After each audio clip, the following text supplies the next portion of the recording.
नमस्कार दोस्तों, Raghav sir campus के YouTube चैनल पर आपका स्वागत है। आज हम लोग दक्षिण अमेरिका की प्रमुख नदियों को देखेंगे। देखिएगा, इसमें जो है शुरुआत करते हैं हम लोग अमेजन नदी से। अमेजन नदी का जो उद्गम है ये एंडीज पर्वत श्रृंखला के जो पेरू है, यहाँ पे आप जानते हैं एक देश है पेरू, वहां से निकलती है। और अमेजन नदी इसके बाद इसका कुछ भाग हम जानते हैं कोलंबिया, वेनेजुएला, ब्राजील से होते हुए ये जाके अटलांटिक महासागर में गिरती है। हम जानते हैं कि अमेजन नदी विश्व की दूसरी सबसे लंबी नदी है। ठीक है, दूसरी लंबी नदी है, जबकि यह सबसे चौड़ी नदी है विश्व में। चौड़ाई में यह सबसे प्रथम स्थान पे है। इसका जल अपवाह क्षेत्र है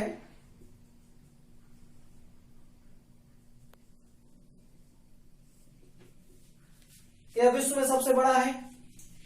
इसका आयतन अधिक है, समझिएगा। इसके जल धारण करने की जो क्षमता होती है अमेजन नदी की, वो सबसे अधिक है, समझिएगा। इसकी प्रमुख सहायक नदियों में अगर देखें तो निग्रो इसके बाईं ओर से आके मिलती है, जबकि दाहिनी ओर से जो नदी मिलती है उसका नाम है मदेरिया। आगे इसकी एक नदी और मिलती है तापजोस, जो कि बहुत महत्वपूर्ण नहीं है। जहां पे निग्रो नदी इससे मिलती है उसे मनुआस कहा जाता है। और ये जो मनुआस का क्षेत्र है ये रबड़ संग्रहण क्षेत्र है। यहां पर रबड़ का संग्रहण किया जाता है, या रबड़ जो है संग्रहित किया जाता है।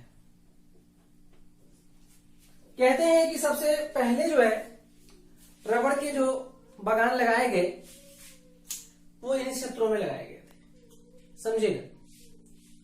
तो रबड़ जो है यहां पे सबसे अधिक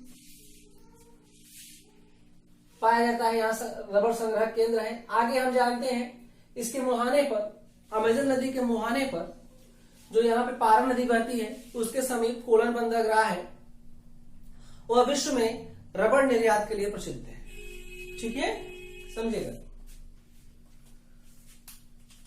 तो मनुआस जो है, मनुआस निग्रो नदी के मिलन क्षेत्र पर है। अमेजन नदी की खूबी यह है कि यह जो है, चूंकि इनका अपवाह क्षेत्र काफी बड़ा है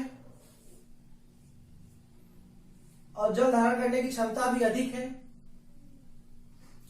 यहां ये जो मुहाना है इनका, ये भी ध्यान रखिएगा, ये विषुवत रेखा के समीप ही है। अमेजन नदी का मुहाना विषुवत रेखा के समीप है, अर्थात अमेजन नदी काफी कुछ विषुवत रेखीय क्षेत्र में अपवाहित होती है, समझिएगा। तो इस कारण से समझिएगा यहाँ तापमान अधिक रहता है और जल ग्रहण करने की क्षमता है ही, यहाँ पे जल भी अधिक है, इसलिए यहाँ पे जो वन है वो काफी अच्छे होते हैं। यहाँ के जो वन है वो सघन होते हैं, समझिएगा। ये वन इतने सघन होते हैं कि इनमें कई खतरनाक जानवर, कई तरह के सांप की प्रजातियां, एनाकोंडा वगैरह यहीं पाई जाती है अमेजन नदी बेसिन में। सघनता के कारण कहा माना जाता है कि जो ये क्षेत्र है दक्षिण अमेरिका का, अमेजन नदी की जो वन है उनकी सघनता कारण आर्थिक दृष्टि से काफी पिछड़े हुए, क्योंकि इतने खतरनाक जानवर पाए जाते हैं कि यहाँ के जंगलों की सफाई नहीं हो पाती, समझिएगा। और ये जो वन पाए जाते हैं यहाँ पे इन क्षेत्रों में, उन वनों को कहा जाता है सेलवास।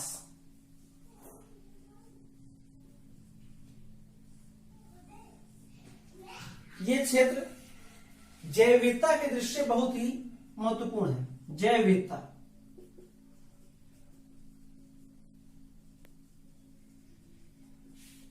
जैव विविधता का महत्वपूर्ण होने के कारण ही जो सेलवास है, ऐसे वन, इस क्षेत्र के वन को पृथ्वी का फेफड़ा कहा जाता है।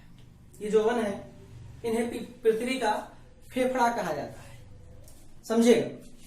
तो अमेजन नदी बेसिन बहुत ही महत्वपूर्ण नदी बेसिन है, विषुवत रेखीय क्षेत्र है, तापमान अधिक है, वर्षा अधिक है,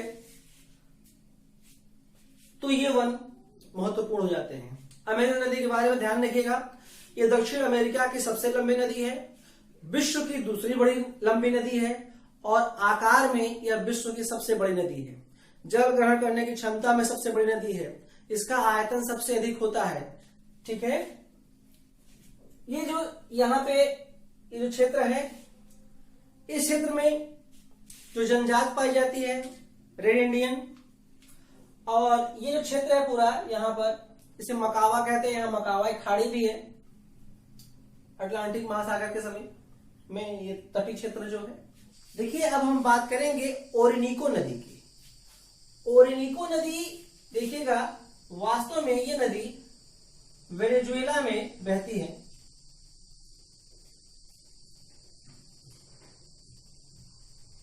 वेनेजुएला में बहती है ओरिनिको नदी, और यह नदी जो है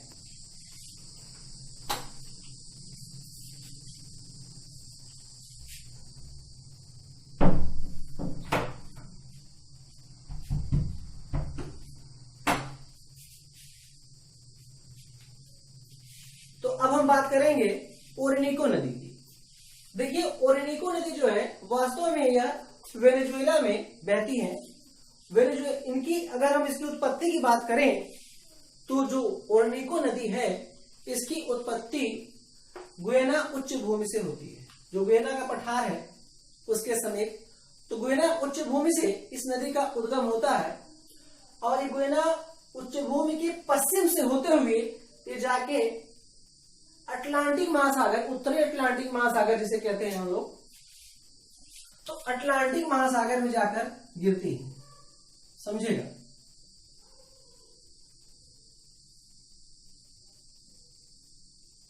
अटलांटिक महासागर में जाकर गिरती है। ओरिनिको नदी की सहायक नदी है कैरो और कोनेरी, समझेगा। ये कैरो और कोनेरी जो है, ये दोनों नदियां जो है एक तरह से जुड़ी हुई है, और कभी कभी तो इनके पूरक माना जाता है, एक दूसरे के उसी कहा जाता है। और इसी नदी पर, कोनेरी या कैरो नदी पर ही आप जानते हैं विश्व का सबसे ऊंचाई पर स्थित जलप्रपात एंजल जलप्रपात स्थित है, समझेगा। एंजल जलप्रपात विश्व का सबसे ऊंचा जलप्रपात।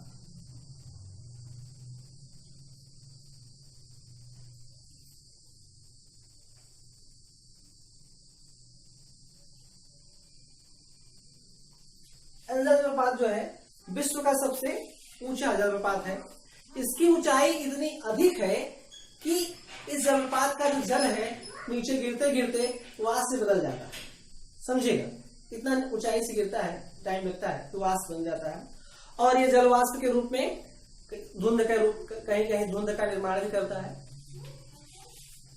तो देखिएगा ओरिनिको नदी जो है गुयाना उच्च भूमि से उद्गमित होती हैं, गुयाना उच्च भूमि से उद्गमित होती हैं, उसके बाद अटलांटिक महासागर में गिरती हैं। और इस नदी के समीप का क्षेत्र है, ये सब तेल के लिए, खनिज तेल के लिए प्रसिद्ध है, खनिज तेल, ठीक है।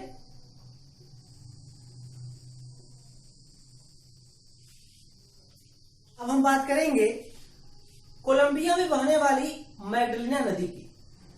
देखिए जो मैग्डलिना नदी है वास्तव में यह एंडीज पर्वत से निकलती है। जो एंडीज पर्वत है उसका जो ऑक्सीडेंटल पार्ट है, ठीक है, समझेगा, उससे निकल के ये नदी कैरिबियन सागर में जाकर गिरती है, समझेगा। कैरिबियन सागर में ये नदी जाकर गिरती है मैग्डलिना नदी, और यह कोलंबिया की एक प्रमुख नदी है, समझेगा। कोलंबिया की एक प्रमुख नदी है। अब हम बात करेंगे पराना और पराग्वे नदी, समझेगा। बहुत पूर्ण नदी है, थोड़ा सा हमको जानते रहना होगा।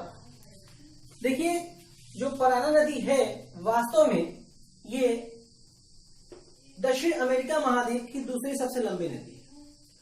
और ये जो नदी है पराना नदी, इसकी उत्पत्ति या इसका उद्गम ब्राजीलियन उच्च भूमि से होती है।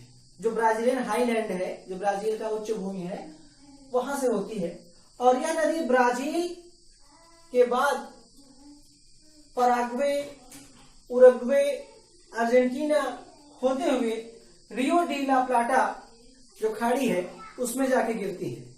और ध्यान दीजिएगा, ये नदी जो पराना नदी है वास्तव में यह डेल्टा नहीं बनाती बल्कि एस्चुअरी बनाती है। ठीक है। पराना नदी की एक सहायक नदी है पराग्वे। पराग्वे नदी पराग्वे से निकलती है और यह भी रियो डी ला प्लाटा में गिरती है। जबकि एक नदी है उरुग्वे। उरुग्वे नदी का उद्गम उरुग्वे से ब्राजील से ही होता है, लेकिन ये आगे बढ़ते हुए आती है और उरुग्वे के समीप ही रियो डी ला प्लाटा में गिरती है। जरा सा मैं चर्चा करता हूं इस पे कि नदियां जो है किन किन देशों की सीमा रेखा पर बहती हैं और उनके सीमा रेखा का निर्माण करती है। तो देखिएगा, जैसे हम जानते हैं कि जो पराना नदी है ब्राजीलियन उच्च भूमि से निकलने के बाद जब ये आगे बढ़ती है तो कुछ दूर तक ये ब्राजील और पराग्वे की सीमा रेखा बनाती है। ब्राजील और पराग्वे की सीमा रेखा बनाती है। उसके बाद आगे बढ़े तो देखेंगे कि यही पराना नदी जो है पराग्वे और अर्जेंटीना की सीमा रेखा बनाते हुए आगे बढ़ती है। ठीक है, यहाँ पे पराग्वे और अर्जेंटीना की सीमा रेखा बनाते हुए आगे बढ़ती है। वही जो पराग्वे नदी है, पराग्वे नदी, ध्यान दीजिए, पराग्वे देश भी है, उरुग्वे देश भी है और पराग्वे और उरुग्वे नाम से नदियां भी हैं। तो आते हैं फिर से, तो पराग्वे नदी जो है ये पराग्वे से निकलने के बाद जब आगे बढ़ती है तो पराग्वे और अर्जेंटीना की सीमा रेखा बनाती है कुछ दूर तक, और उसके बाद ये नदी आके रियो डी ला प्लाटा में गिरती है। ठीक है। वही जो उरुग्वे नदी है, उरुग्वे नदी भी उरुग्वे और अर्जेंटीना की सीमा बनाती है।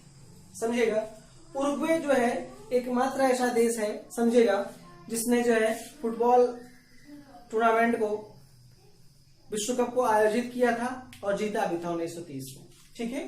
तो उरुग्वे के समीप ही रियो डी ला प्लाटा है, तर्रा है, और यहीं पर जो खाड़ी है रियो डी प्लाटा की, इसके समीप ही अर्जेंटीना की राजधानी ब्यूनस आयर्स स्थित है। ब्यूनस आयर्स यहीं पर स्थित है। ठीक है।